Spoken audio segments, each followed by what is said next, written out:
Charter Local Edition. I'm Brad Pomerance in the San Gabriel Valley, and we are joined today by Katherine Perez-Estolano. She is a candidate for the California State Senate. The seat is in the San Gabriel Valley, currently held by Carol Liu, who is termed out. I must ask you, I've known your career for quite some time. Why have you decided to make the jump and run for the California State Senate? Well, first of all, Brad, thank you so much for the opportunity to be here. I'm a big fan of Charter and certainly the opportunity to share why I'm running for State Senate.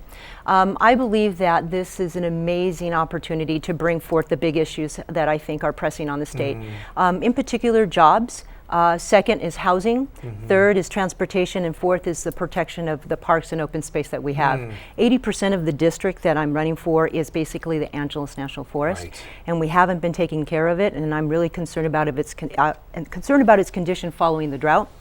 But more importantly, it's those other issues about jobs, housing, transportation. Those are important quality of life issues. And let's talk about those issues. And I want to ask, as you campaign in a district which, by the way, has almost 1 million people in it, bigger than 10 states, whatever it may be, what are your constituents saying?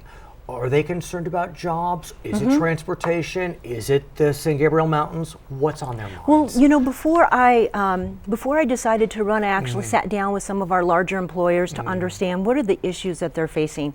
So I call this an innovation corridor. It's an amazing constellation of tremendous assets. So whether it's JPL NASA, Caltech, City of Hope, Claremont Colleges, Azusa Pacific University, Art Center School of Design, Huntington Hospital, you name it. There is an amazing kind of pumping of talent and young professionals that's happening in our district. So I met with a number of them and I said, so what are the big issues? And I thought it would be, attracting talent. They don't have a hard time attracting talent. They have a hard time keeping them. Let's talk about that. It's the issue of housing. It's a very pressing issue, and reports have come out recently which indicate that coastal California and even the San Gabriel Valley is considered kind of part of coastal California, highest housing prices imaginable. And so folks simply cannot afford to live in Los Angeles, in the Los Angeles region. And it's an economic issue for the state. I think it's crippling our ability to really be competitive because we can't house our people. And in fact, we had a major manufacturer, Toyota, leave the state, not because of environmental regulatory requirements, it's because they couldn't meet the salary needs of their employees because of the housing costs. Tesla decided to do their battery factory in Nevada. Carl's Jr. has decided to move on. I mean, the list goes on. And look, I don't want to be one that's bashing California's business environment. There are a lot of reasons why companies make those decisions, but housing we know is one of them. And the issue is that we're not meeting the demand. So the supply is simply not meeting the demand. And we're talking about people who can afford to pay rent. These are working professionals, people who have jobs who actually can pay the rent. The rent is simply out of reach. And so what's happening is that we have overcrowding, we have increasingly significant homeless numbers, and people who what we consider homeless. They move from family to friend to couch surfing, and that's not the kind of state that I really want to be. We want to make sure we invest in our people. But what can California as a state do? I mean, in the final analysis, the market is powerful. Housing prices go up and down. We know what happened during the housing crisis, the bubble, but what can a state legislature do? So that's an important question.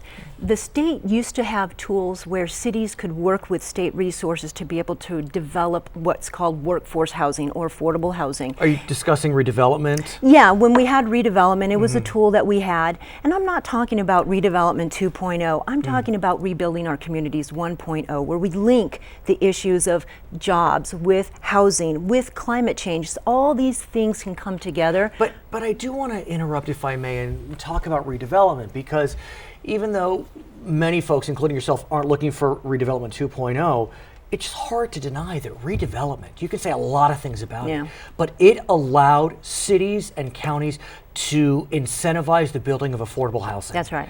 And that affordable housing became catalytic on so many levels. Government doesn't have that tool anymore in California. Enterprise zones are a shell of their former selves. Right. I mean, no, those were tools that cities would, and because I've worked in local government, I've also been in private development, so I used to be able to access those tools to make sure that my developments had balanced communities. And then when we think about, there's so many things on my mind. I mean, former Speaker Toni Atkins had her bill, $75 document fee. The California realtors were on board to put money towards affordable housing, veto.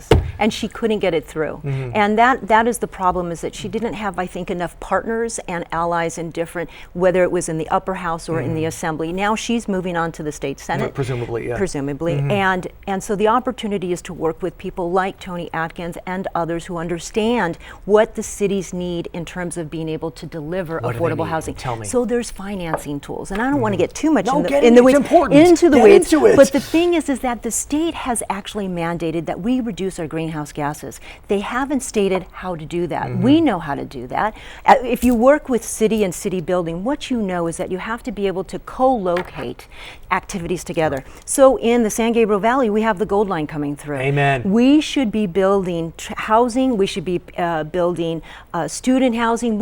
Are we building the mixed use of what you described? Well, and we haven't provided the tools for cities to incentivize. And so right now it's just privately being driven. But if the state was able, and again, you asked the question, how do you do that? You provide incentives to basically pull the private sector in with the public sector. What does that look like? You're the expert. You've been doing this. Yes. Is it a tax incentive program? Is it a tax credit? Is it, forgive me, redevelopment 2.0? I mean, no, well, what is it? Well, what it is we have to actually look and marry a lot of the programs. So right now we have greenhouse gas reductions, or the cap and trade program. So there's a pot of money. Affordable housing gets a piece of cap and trade. A piece of it. But is it a piece of, is it big enough? Is it actually identified to be co-located in areas? And who accesses that money? I don't know the answer. Well, actually the cities and can access the cap and trade money, and they actually go through, here's where we're getting into the weeds. No, it's all important. It's through the Southern California Association of Governments. So essentially what's happening is you work through the regional bodies to identify projects that you think meet the goals of greenhouse gas reductions. But the opportunity, again, is to co-locate so that people can walk to use the transit, they can bike, they can use alternative modes, and especially those who choose not to drive. Are we taking away the cars? No. Are we still going to have access to cars? At the same time, I must ask you, surveys have come out recently, and we're not using public transportation as much as we used to. I mean, is that because we're not driving at all because we're working at home? Yeah. Or is it because public transportation isn't convenient enough, not close enough to home? So Brad, what it is transportation has to be built for not only today but tomorrow. And so when we build these systems, and it's an important understanding to say, okay, these systems are 100-year projects. We have to think of them as not, particularly the Gold Line, that's not going to move. It's not like we're going to pick it up and relocate it. That is an investment that we have made in the San Gabriel Valley. And so the opportunity to have economic activities located near transit so people can use it, that's what we want. And there's a lot of planning that the cities have done along the corridor to actually do that. So what I'm talking about is the state coming in and saying, okay, we want to help cities and local jurisdictions actually do the private sector in invitation. How do we get the private sector? They're called carrots. They're big carrots. Big ones. And they become sticks to the private sector. It's like, it's so incentivizing that they say, we have to go in and do these projects. And so what I think, to me, is we do a combination of things. We look at how we use cap and trade, how we use other funds that are actually saying, hey, let's make sure the air is cleaner. Well, guess what? If we put housing near transit, that's making the air cleaner. How do we actually layer the funding so that we have in place an opportunity for the private sector to say, we want to do that? There's also, what we used to do is we used to say, hey, if you're near transit, maybe you're not going to have 2 cars. Maybe you'll have 1 car. So maybe it's a reduction in parking. You'll come back? I'll come back. For sure. Her name is Katherine Perez-Estolano. She is a candidate for the California State Senate, the 25th District. The primaries in June, the generals in November. My name is Brad Pomerance in the San Gabriel Valley. It's Charter Local Edition.